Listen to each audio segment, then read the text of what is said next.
شکرانے کی جتنی بھی صورتیں ہیں جو اپنے ذوق کے مطابق جس کو بھی ادا کرے وہ اس کی طرف سے اظہار محبت ہوگا۔ جو چیزیں شریعت نے فرض کہی ہیں اور جن چیزوں کا وجوب ہے اور اس کا باقاعدہ شریعت میں طریقہ بھی بتایا گیا ہے تو وہاں ہمارے ذوق کا دخل نہیں ہوگا۔ پانچ گانہ نماز کا جو طریقہ بتایا گیا ہے، اس کے اوقات جو بتائے گئے ہیں، اس میں قیام، رکوع اور سجدے کی صورتیں ہمارے اوپر واضح کر دی گئی ہیں، مبہم نہیں رکھی گئی،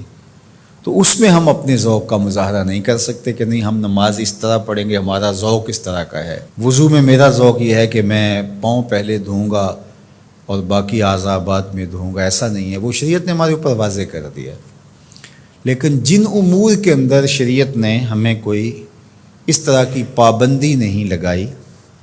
کسی امر کا مطلق حکم دیا ہے، تو اس میں پھر ہم اختیار رکھتے ہیں۔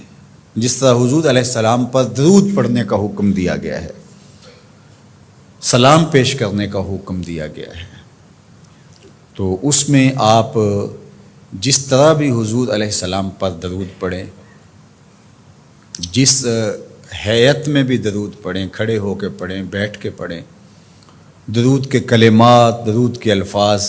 اس میں کوئی پابندی شریعت نے نہیں لگائی۔ مطلق حکم ہے صلو علیہ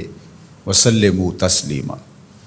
درود پڑھو اور سلام پڑھو اور خوب پڑھو، صبح پڑھو، شام پڑھو، دوپہر پڑھو، پچھلے پہر اٹھ کے پڑھو، رات کی تنہائیوں میں، دن کے اجالوں میں، کوئی پابندی نہیں لگائی گئی۔ اب یہاں آپ کو اختیار ملتا ہے، پھر ہر شخص کا اپنا ذوق ہے۔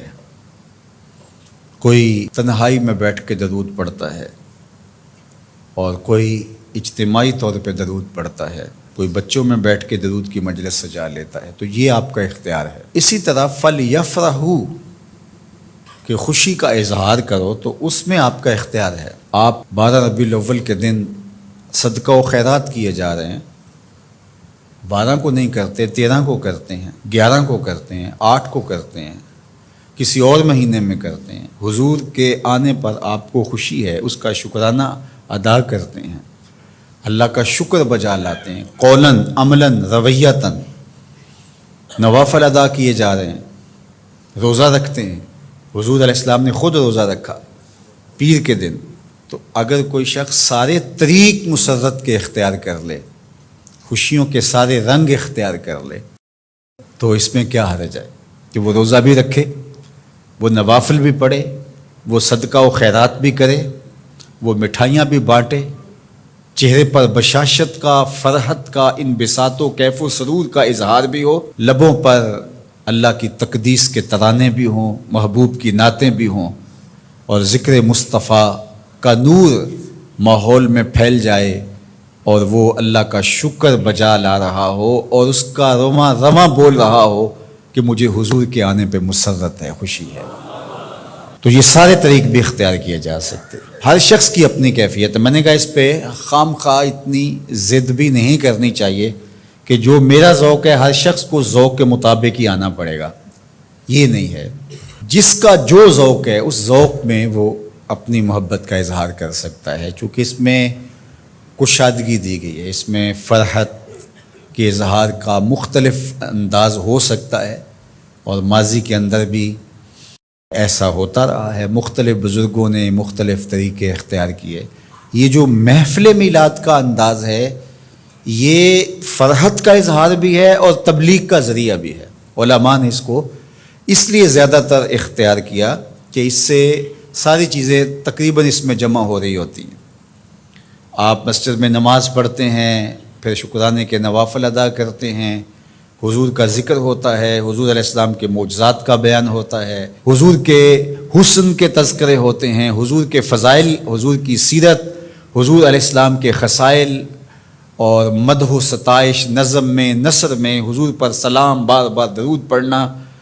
اور حضور کے لائے ہوئے دین کی اہمیت لوگوں کے سامنے رکھنا اور دین کو اختیار کرنے کی تلقین کرنا، یہ سب کچھ محفل میلاد میں ہوتا ہے۔ بعد میں پھر مٹھائیاں، تبرک، یا شروع میں کھانا یا بعد میں کھانا، وہ بھی شامل ہو جاتا ہے۔ تو یہ ساری خوشیوں کا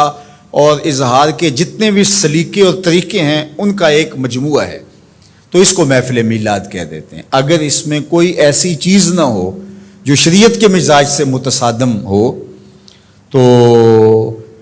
اس پر کسی کو بھی میرا خیال اعتراض نہیں ہونا چاہیے۔ تو اس لیے میں آپ کو کہوں گا کہ آپ اپنے گھروں میں ہر پیر کا معمول بنا لیں، پیر کو روزہ رکھیں،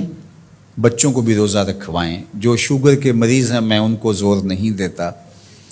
باقی جن سے ممکن ہو تو وہ ضرور پیر کا روزہ رکھیں، آپ اس سے صحت بھی پائیں گے۔ آج بھی مدینہ المنورہ میں لوگ کثرت کے ساتھ پیر شریف کا روزہ رکھتے ہیں، یہ معمول بنا لیں۔ اور افطار کے وقت جو آپ دسترخوان بچھائیں اس میں اپنے بچوں کو بھی اپنے ساتھ بٹھائیں اور حضور علیہ السلام پر درود پڑھیں، حضور کی سیرت کا کوئی ایک واقعہ سنا دیں، حضور کا کوئی ایک معجزہ ان کے سامنے رکھ دیں، آقا کریم علیہ الصلوۃ والسلام کے حسن کا قصیدہ ان کے سامنے پڑھ دیں، کسی عضو بدن کی خوبصورتی اور شمائل کا تذکرہ ان کے سامنے رکھیں، اور پھر نتیجہ آپ دیکھنا۔ اس کے بعد دعا کر کے افطار کر لیں، کھانا کھا لیں، اور یہ صرف 8 دن کے بعد آپ کریں۔ 8 دن میں 2 مرتبہ کر سکیں، جمعے اور پیر 2 دن کر سکے تو اور اچھا، نہیں تو 1 دن کم از کم یہ مقرر کر دیں۔ اگر کسی وجہ سے آپ پیر کے دن نہیں کر سکتے، کوئی اور دن مقرر کر دیں، یہ سارے اللہ کے دن ہیں، تو آپ دیکھیں گے کہ اس کے اثرات آپ کی نسل کے اندر منتقل ہوں گے۔